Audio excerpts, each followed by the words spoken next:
Hi, welcome folks.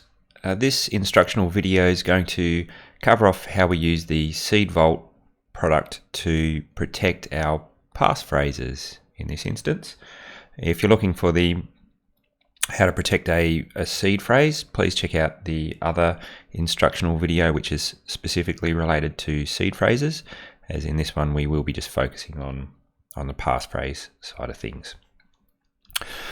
All right, let's jump straight into it. So first of all, we might just do a quick unboxing so you can see what's actually included with the passphrase kit, and then you'll know what you should be dealing with when you receive your kit.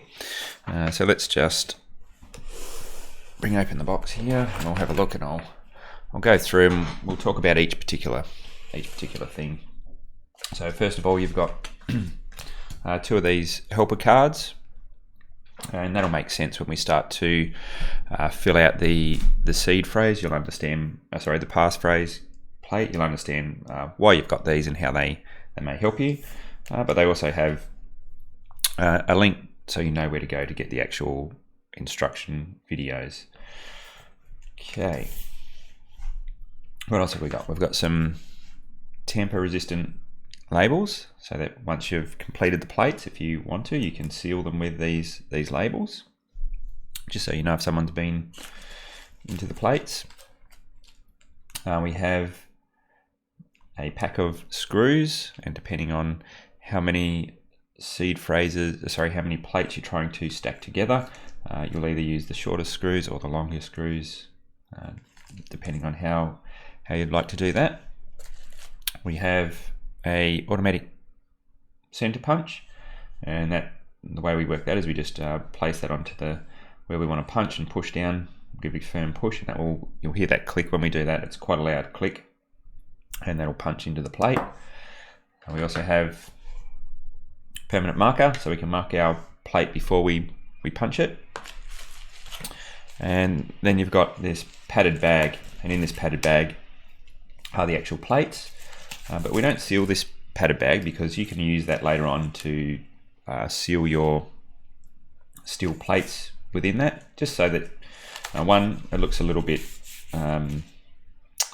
it just looks like a standard envelope or something you may have in your safe, or so it doesn't sort of draw any attention. It's also, when you seal it, you can't peel that off without damaging it, so you'll know if someone's been in there.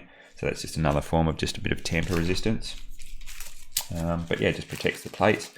And then, so in this instance, what we're dealing with here is the passphrase plates, and you get two passphrase plates in a kit. So what that means is you can either back up, if your passphrase is less than 25 characters, and that includes spaces, then you'll be able to back up two passphrases with this kit. If your passphrase extends more than 25 characters, then up to 50 characters, then you'll need two plates. Okay, so that's sort of the standard, is you can have up to a 50 character passphrase. Now that's quite a long passphrase, so I would find it hard to believe that most people would have a passphrase that long. So you're more than likely going to fit one passphrase on each individual plate. We'll go through and have a look at that, how that will actually look later on. So we'll just pop those out, and you can see if I can get that to focus a little bit for you. Not focusing the best there, but this has got a series of numbers down the side here. Let's see if I can get that to focus a bit better for you. So there we go. We've got a series of numbers down the side which indicates the character that we're dealing with, and then along the bottom we have all our letters that we're typically likely to use, and we also have provision for some numbers and some special characters as well. Now this should do 99% of most cases, in fact probably all of them, but if you've got some weird character you've used, then we do have a space up here where you can define some of your own characters. So if you know you've got some special unique character that you're using, you might want to get that etched in, like engraved into the plate before you actually start marking anything out, So that might just mean a quick visit down to a local key maker or someone like that who does some engraving, and they could just put the actual character on there for you. It's really there just in case you have some weird or wacky character. I think most times you'll be fine with all the characters and letters along the bottom here, and importantly, the space, that's a character. Okay, so we do have a space, a provision for a space there, and that's really important. We know how to use that. A few other things on the plate which we'll go through in more detail, but we've got some squares up here, so if you're dealing with either a 25 character seed phrase or a 50 character seed phrase, we can mark which plates go in which order. And also if you're dealing with capitals, so if you've put capitals in there, you're going to need to identify if you're using capitals or not. Oh, that will make sense as we go through. All right, so what we might do is get ourselves in a position where we're ready to start actually backing up our seed phrase. And the way we'll do that is go to backing up our passphrase. Let's get this correct. So what we'll do is we'll go to the Seed Vault page at bradshawknox.com, and we'll scroll all the way down to the bottom of this page, because what we're after is this helper sheet. Now you don't necessarily need the helper sheet, but as in you don't need to print it out. Definitely view the helper sheet while you're doing this, but you don't have to print it out. I think you'll understand why it's helpful when you see that I actually print it out and use it when I'm doing my own, because it just does make life a lot easier. So if you click on the helper sheet, it's going to take you to here, and this helper sheet has just a little bit about Seed Vault and what it does, but then it has some step-by-step procedures of what you should receive in your Seed Vault kit. It tells you the process we're going to undertake to do it, and most importantly, the thing I want you to take away from step 2 is that you really need to double check every step of the way, because if you skip one of these important checks and then you go and punch your steel plate with the auto center punch, you'll mess it up. So let's check things as we're going, make sure it's accurate so that you know you've got a good reliable backup of either your seed phrase or your passphrase. More importantly, when you're doing live, for this example, obviously this is just a test example, but if you're dealing with your own passphrases and seed phrases, make sure you're not in an area where there's CCTV or you've got a webcam on your computer, because you just never know what's going on, whether one of those cameras is active and recording. If you need to, physically cover the cameras on your webcams with a bit of cloth or paper while you do this. Also really important that you destroy any unneeded duplicate copies of seed phrases or passphrases once you've gone through this process. So this steel plate is your record of your seed phrase or your passphrase. So that's the important thing. And any loose bits of paper you may currently have floating around, that's what we're about tidying up, is getting rid of those and making this nice and secure. And more importantly, if you've used the helper sheet, make sure you shred and get rid of the helper sheet as well. Okay, don't leave a record of that laying around. The way I like to do it is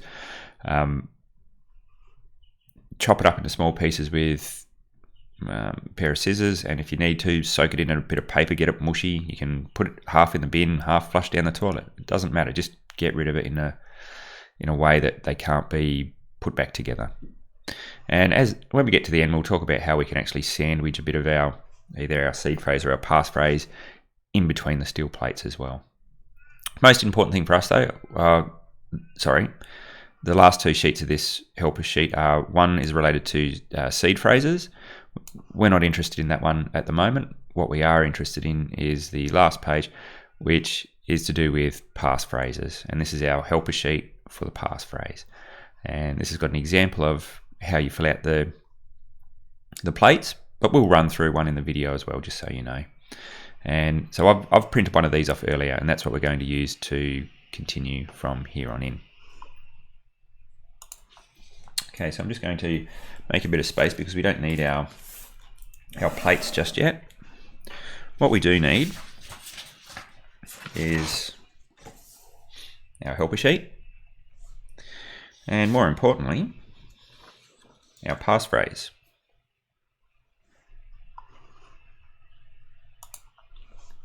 Okay, so you can see here, this is the seed phrase I've backed up in the other video. Not so much interested in that for this one. What we're interested in is our passphrase here. Let's just have a look at the construction of this passphrase. So it's 4 words, but we've got spaces in between. So it's important we understand that those spaces form a character. And space is actually a good thing to have in a passphrase because it's one of those things that just makes the passphrase a lot harder to guess for a machine. You'll also note we've got capitals on some of our words, so we need to note that. And we've also got a number here. Okay, so they're all important things we need to take note of. And so when we fill out our helper sheet, let's have a look at how that's going to work for us. So as I mentioned, if your passphrase is less than 25 characters, then you only need to fill out this top section here. If it runs more than 25 characters, then you'll need to fill out this second lot of characters here. And it's going to look something like this. So we're going to fill it out, and hopefully you can see that there. Can I get that up a little bit closer maybe?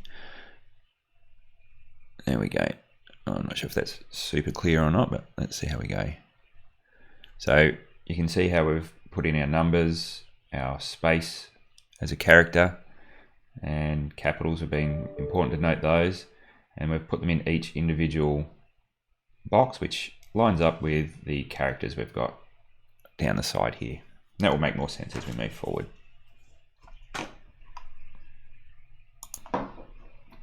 Okay, so let's get cracking.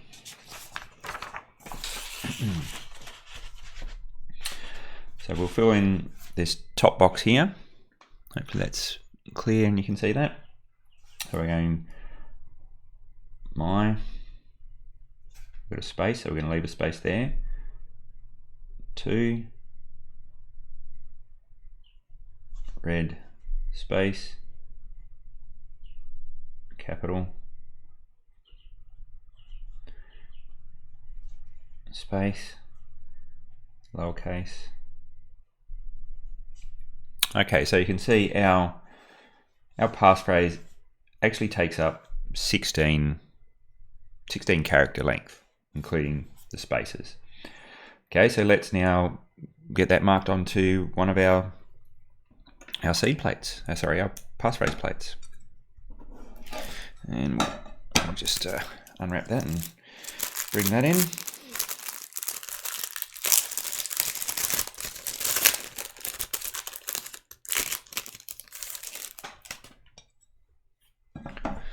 Okay, so we've got our passphrase plate here, and we're going to use our helper card because we can use our helper card to help us line up the various characters. So you can see if I wanted to do an A right up at number 1 here, I could use this to help me line things up. Okay, and you'll see how that makes sense. But essentially what we're doing is we're taking our first character, which is in spot number 1, and we're going to use spot number 1 here. So this is running that whole length is spot number 1, and that's actually an M. So what we would do is we'd find M along the bottom here. So you can see I've used my helper card to line up M down the bottom, and that needs to go in space 1. So we're just going to do that. Okay, so all we've done is taken position number 1 and put an M in that. Now, this one's a bit different because this is a capital. So there's a couple of boxes we need to also mark just to indicate that this is a capital. So you can see we've got the caps section here, which runs along the top and down the side. So it's important if we make M a capital, we need to mark the 2 boxes that indicate that. So capital, capital. Okay, so we know that is a capital. All right, let's have a look at the next one. So we said the next one was a Y. So once again, we can use our card however we like, or however we want to use it. We can run it along that way as well, as long as we get it from the Y up into box 2. Not a capital, so we don't have to do anything on that one. We've got a space next in box 3.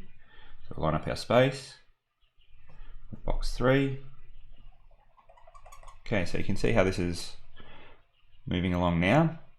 Got our next one, character 4, is the number 2. So we'll line up on number 4 and 2. There we go.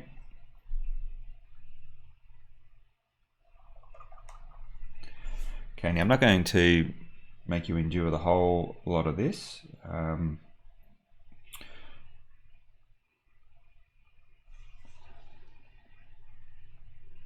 will pause the video and go through and mark in the rest of these. When I get to the capital for D, I'll pause there again and show you that. So as I'm doing these, I'm just marking them off along the top so I know.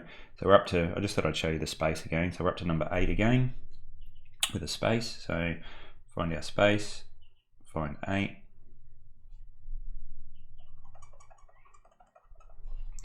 Okay, we've got a D on number 9. So find our D on number 9. Once again, capital, so mark in the capital space, capital space. So what you can see, as we know, anything in that grid is a capital. Anything in that grid is a capital. Okay, so you won't get mixed up. So this one here, yeah, it's in that grid, but nothing there. So we know that's not a capital. Okay, it's important to understand that that's how this works. So you need both squares checked to understand which is a capital or not. Okay, so this one doesn't have the capital space. All right, and we'll keep moving along. I'll just pause for a moment while I do a few more. Okay, we're just up to our next space, so number 13. So we've got line there, 13, and our space. 14 is F.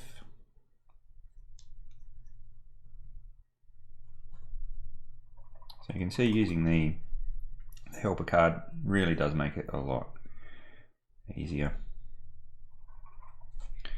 And our last one is character 16. So we've done all these. Character 16 on a Y.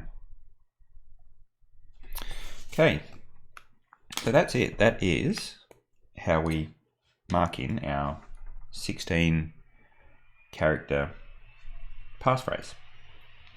Now, really important. First of all, we should have double checked that all of this was correct and we had the right spaces and the right capitals. And if we're okay with that, we've put in our, marked in our grid, and we can go back and double check. So on line 1, double check, that was a M. Cool, and we know it's a capital M. So go through and literally check every single space. So down here, Y for 2, yep, check every single space and you'll know that's correct. Now the beauty of this plate is, if you were just to write down that passphrase and someone's seen that, probably pretty easy for them to have a good shot at remembering that. Obviously, if you had a little bit, some more funky characters and things in there, it might make it a little bit harder. But if someone was to see this at a glance, it means nothing to them. It's just a series of dots on a plate. But when you take a bit of time and sit down and you know how it's coded, then that actually means something useful. So just a bit of obscurity where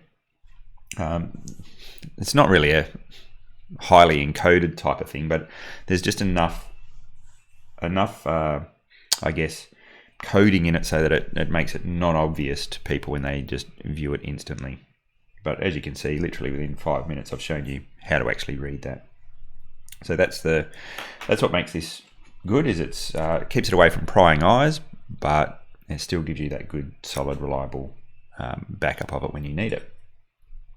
All right, so what would happen? Let's take the instance where we had to back up a passphrase that ran past the 25 character limit of one plate. Now, as you can see, I think it's highly unlikely that that will be your case, but hey, some people have really long passphrases and that's fine. If we needed to go up to the 50 character limit, then we could just bring in our second plate. And we would do a similar thing in the way that we would, obviously if this had more words in it, and let's just, I don't know, we'll put in jump,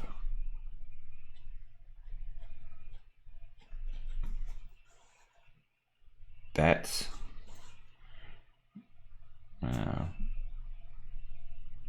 ran. Okay, so we've put in a few extra letters. So what I'll do is I'm going to pause the video and I will go back and I will put these letters in. Actually, we'll continue just for a moment and I'll show you, because we're going to be working across two plates to do this now. So we'll continue doing the from character 17, we're going to continue and do all of these characters all the way along. And then when we get to character 25, I'll bring the video back on and I'll show you where we go to from there. So if you do make an error as you're going, so let's just say we inadvertently put something here, we didn't mean to. Best thing, just get a little bit of methylated spirits and simply just, you can rub that off. Okay. So if you do make a mistake, very easy to fix, and now's the time to catch those mistakes. Sorry, I'll just keep continuing on. Okay, so I'll just pause here because we've gotten to the stage where we've gotten to character 25, which was T. So you can see we've put in character 25, we've marked T, but now we're moving on to, we're falling over into a second plate. So this is a long passphrase, so we need to be able to identify that we're using two plates. And the way we do that is we just mark our 50 character box up here. So that's plate 1. And we bring in our second plate.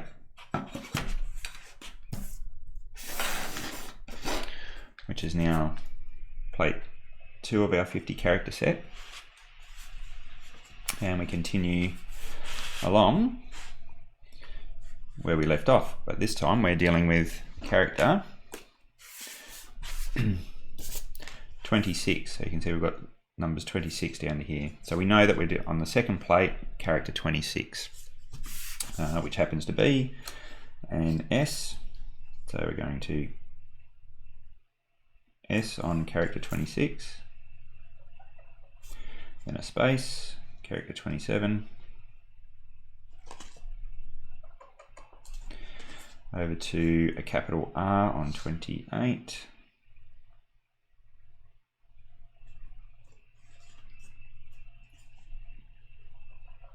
and so mark that that's a capital. Okay, A on 29, so we're here on 29,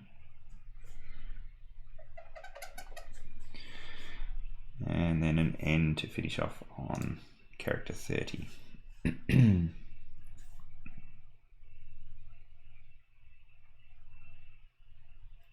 So character 30, N, there we go. Okay, so now we have our full 30 character seed phrase has been backed up across the two plates.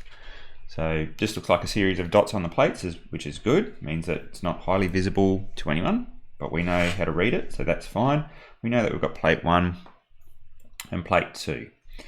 And so the next phase, so obviously you go through and you double check all of this and read each one and make sure you've got that 100%. Now this is quite a long passphrase, so it shouldn't take you too long if you're doing a standard length passphrase, but this is sort of taking it to the extreme here. Okay, what do we do next? We've got to punch these. So I'll just get a sample plate and I'll show you how we do the punching. Okay, you can see here this is one of our prototype plates where we've had a fair old crack at this one. We've punched a lot of holes in this one, testing various things. So the way it works, we'll do a couple of fresh squares here, so you get the general idea.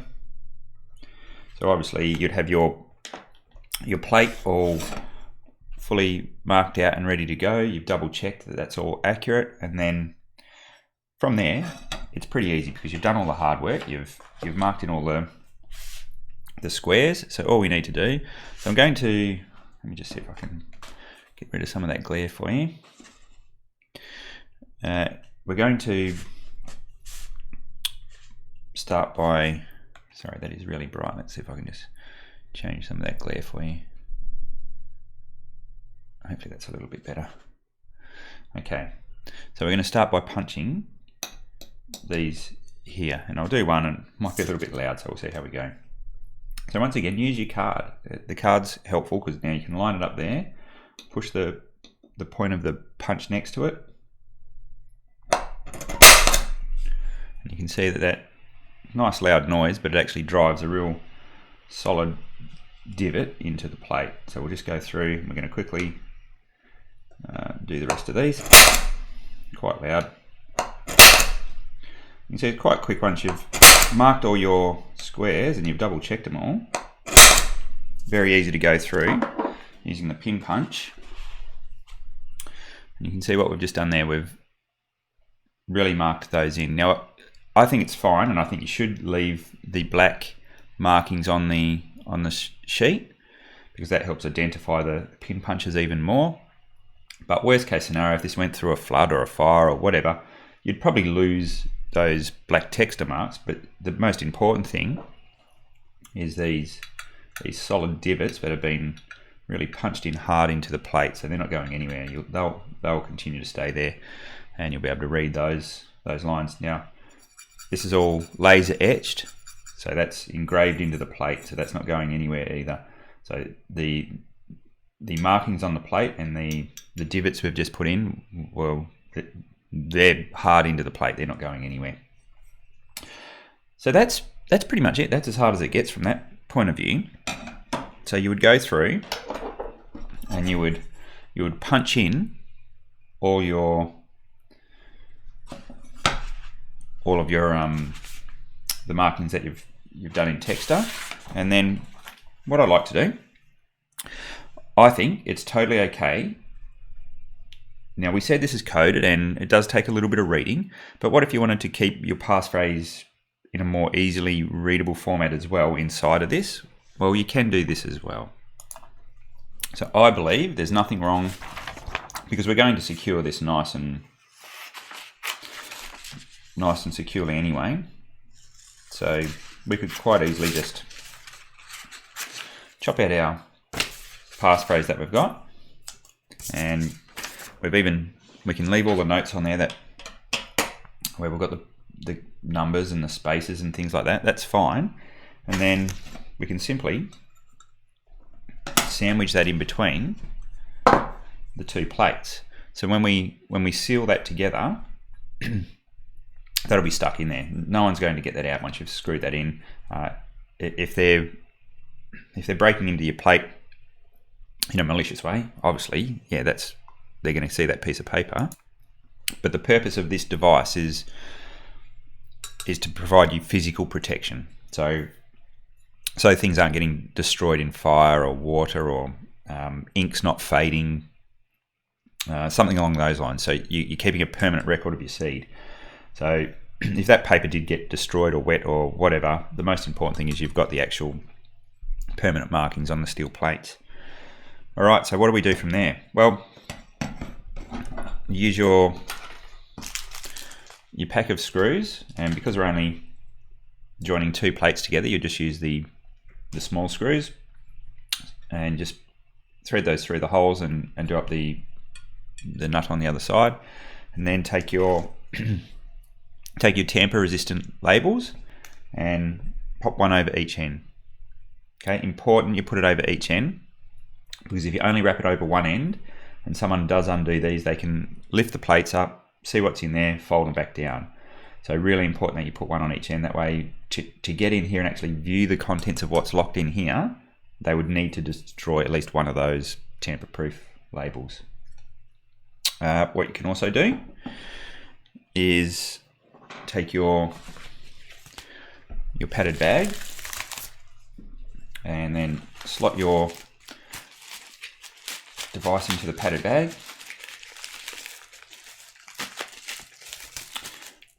Seal that up again, and then you've got a nice little package that, and if you wanted to, you could slide this in there as well. That way, if someone ever needed to get access to this, with your consent, of course, they could come in and they would have a link to where they go to get the instructions to actually understand what's written on that plate.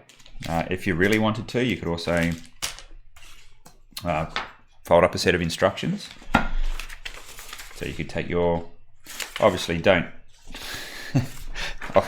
I'd be reluctant to leave that part on there, so I would print out a second instruction sheet that you could fold up and you could put in there with that. What I would be doing with this one is I would be cutting this out and cutting this into shreds so this no longer existed. Okay, you don't, unless you're putting a blank one of these in there, this one with the actual printed copy, you would get rid of, unless you're doing something along the lines of what we just discussed, where you were to take your passphrase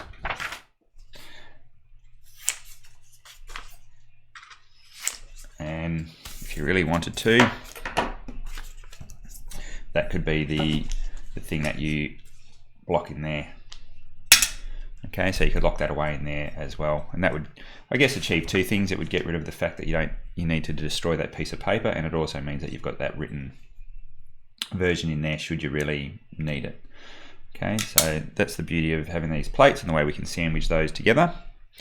All right, one other thing I'll show you as well is how we can actually stack all these plates together.